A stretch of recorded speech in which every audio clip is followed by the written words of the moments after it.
Have you ever stared at your computer screen, completely drained, but kept typing anyway, just to prove you're strong? Have you ever asked yourself, how did I get so far from who I used to be?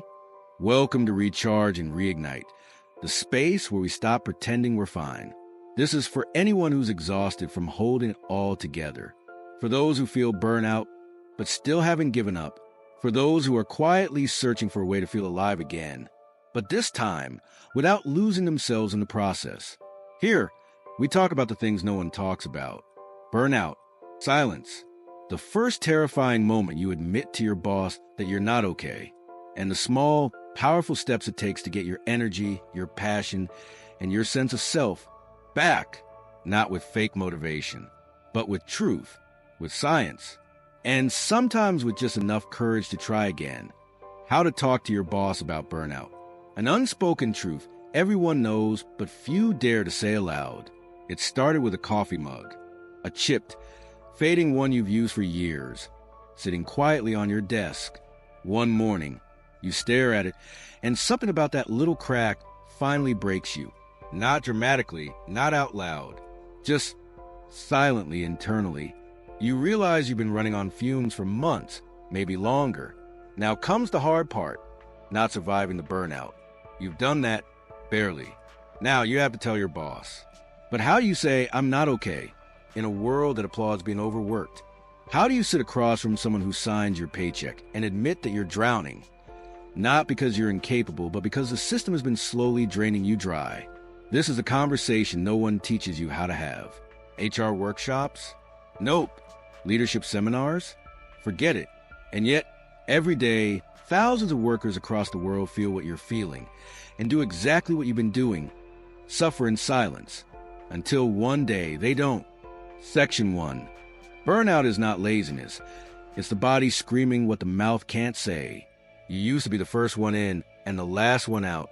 You volunteered for extra projects.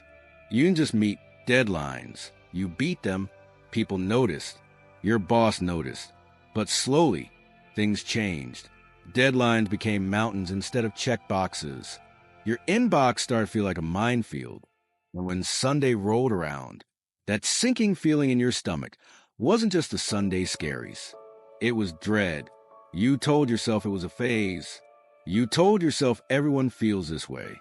But when even the things you used to love about work become just another source of pressure, that's not a phase.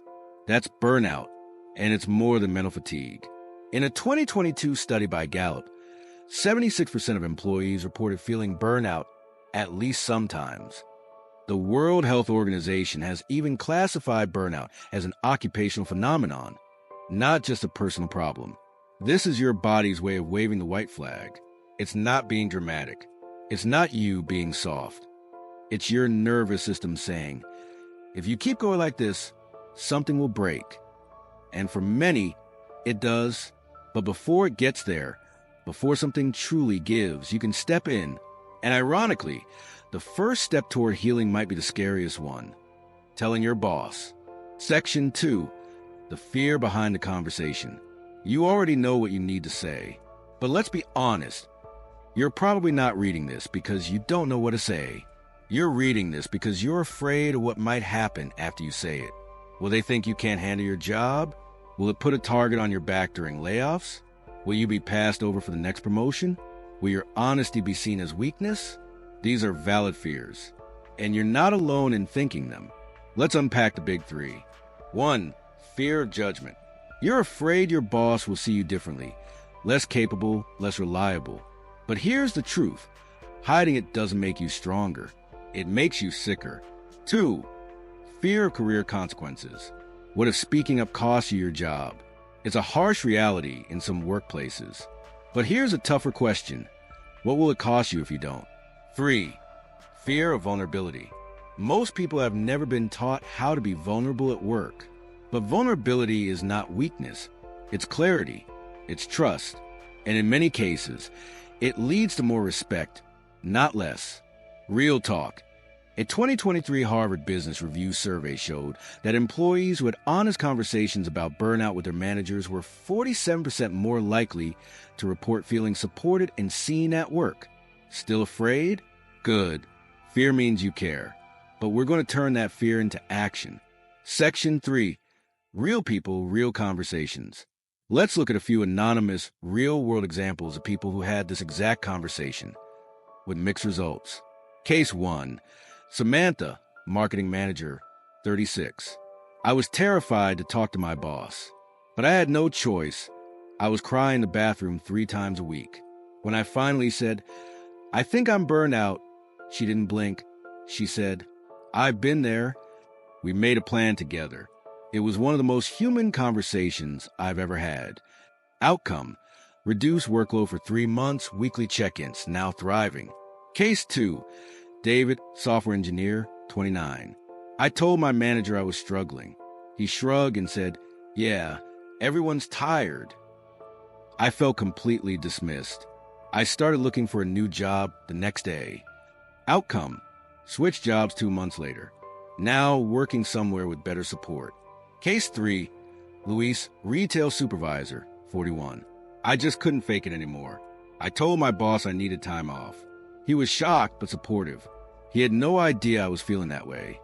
Outcome: took 3-week leave, came back re-energized, became advocate for mental health at work. The point? Not every conversation goes perfectly, but silence guarantees nothing will change. Section 4. Before you talk, prepare strategically. Walking into your boss's office without a plan is like going into battle with a foam sword. This next section is your battle plan. Step 1.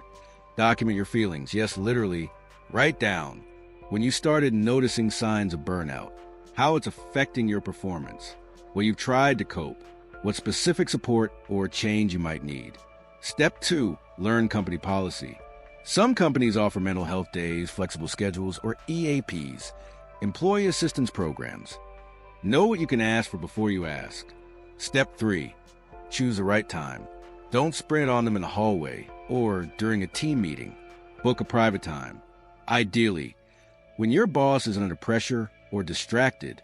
Step 4. Practice your opening line. Try, "I've been feeling overwhelmed lately and I think it's starting to affect my work. I'd like to talk about it. I want to have a transparent conversation about something that's been affecting me and potential my performance." Keep it calm. Keep it honest. You're not accusing. You're inviting collaboration. Section 5.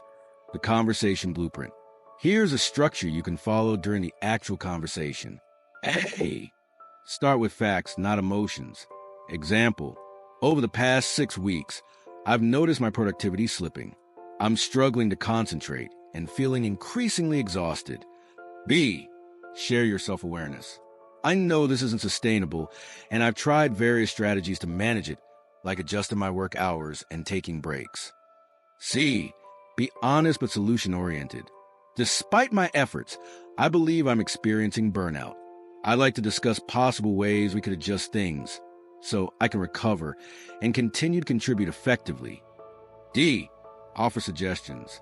Temporary reduction in workload, shift in responsibilities, mental health days, flexible hours, or a hybrid schedule. E. Ask for their input. What are your thoughts on this? I want to find a solution that works for both of us. This turns a scary conversation into a partnership. Section 6. When the response is better than you feared. Let's talk about something that doesn't get enough attention. Sometimes your boss surprises you. They nod. They listen. They say something like, "Thank you for being honest. I've noticed you haven't been yourself. Let's figure this out together." And just like that, your worst fears dissolve. Not because the situation is instantly fixed, but because you're not alone in it anymore. A supportive response might look like a temporary lightening of your workload, scheduled check-ins to monitor your well-being, help from HR or internal wellness resources, encouragement to take mental health days without guilt, long-term restructuring of how your team functions. Some managers, especially the good ones, get it. They've been there, too. Burnout isn't exclusive to one rank or role. In fact, according to Deloitte, more than 70% of executives have experienced burnout, and many said they didn't feel safe talking about it either. So if your boss responds with grace, compassion, and willingness to help, you're lucky. And that's the workplace culture we should all be fighting for. But what if that's not the response you get? Section 7. What to do if your boss doesn't get it? Let's be real. Not every manager is empathetic. Some might brush it off. Others might even see your honesty as a threat. If your boss responds poorly, here's how to navigate it. 1. Stay calm and grounded. Even if they react offensively or coldly, don't mirror their energy. Keep your tone professional and factual. I understand this may be surprising, but this is something I'm actively trying to manage, and I wanted to bring it to your attention so we can work through it. 2. Document everything. Start keeping written records of what was said, what was agreed or not, how you're feeling and performing week to week.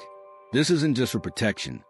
It's to help you track your progress and back up your case if you ever escalate things. 3. Involve HR or a trusted advocate. If your direct manager won't help, escalate professionally. I had a conversation with my manager about burnout and didn't feel fully heard. I'd like to understand what resources or options might be available from HR's side. This shifts the narrative from a personal complaint to a systemic concern. 4. Reassess your environment. Sometimes the problem isn't you. It's the ecosystem. If your workplace rewards overwork, punishes honesty, and ignores mental health, then you're not in a place that deserves your best. Start exploring your options. Quietly if needed, boldly if you're ready. Your career is long. Your health is irreplaceable. Section 8. Know your rights. Know your power. Depending on where you live, you may have legal protections for mental health concerns. For example, in the U.S., burnout related to anxiety, depression, or other health conditions may be covered under the ADA, Americans with Disabilities Act, or FMLA, Family and Medical Leave Act. In the UK, the Equality Act 2010 offers similar protections. In Canada and the EU, many provinces and nations have worker protection laws that prioritize mental wellness. If your burnout is severe and your workplace isn't accommodating it reasonably, you have rights. And there are legal avenues you can explore. You can consult with your HR department, a workplace rights attorney, a mental health professional who can document your condition. Power comes from knowledge, and you're not powerless just because you're tired. Final words. Saying out loud can save you. Here's the truth you might not want to hear. Burnout isn't just a phase you can push through. It's your body warning you. If you don't stop, I will make you stop. Talking to your boss isn't about weakness. It's about refusing to let silence eat away at your health. It's about drawing a line in the sand and saying, I matter. My well-being matters. And I deserve to work in a place that respects both. Will it be easy? No. Will it be worth it? Absolutely. And remember this. Your job is part of your life, not the point of your life. So if you're standing at the edge of that scary conversation, holding your chipped coffee mug, wondering if now is the time, let me tell you, it is. Say it out loud. Say it for the version of you that stayed late, skipped meals, ignored red flags. Say it for the version of you who still believes burnout is a badge of honor. Say it for the version of you that's ready to stop surviving and start living again. You don't have to burn out to prove you're valuable. You already are,